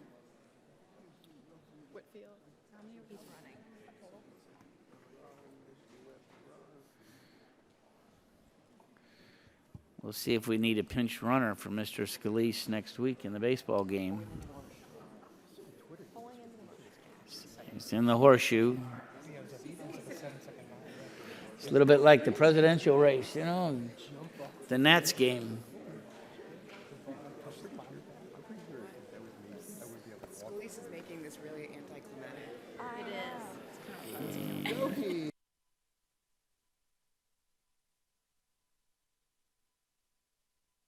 How is Mr. Scalise recorded? Mr. Scalise is not recorded. Mr. Scalise Votes aye. Other members wishing to cast a vote? Seeing none, the clerk will report the tally. Mr. Chairman, on that vote, there were 53 ayes and 0 noes. 53.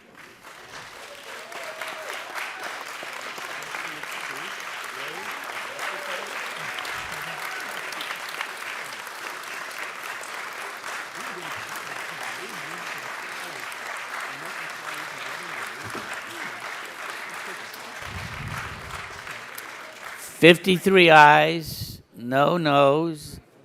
The bill is favorably reported. Without objection, staff is authorized to make technical and conforming changes to the legislation approved by the committee today. So ordered. Yield to the gentleman from New Jersey. Mr. Chairman, pursuant to Rule 10, Clause 2, I respectfully request the minority be accorded 3 days in which to file any supplemental or dissenting views in connection with the legislative report. Thank Without you, Mr. objection, Chairman. so ordered, and the committee stands adjourned. Congratulations, Dr. Murphy. Good work. Are you Good going to work. vote with Adriana DeBonja?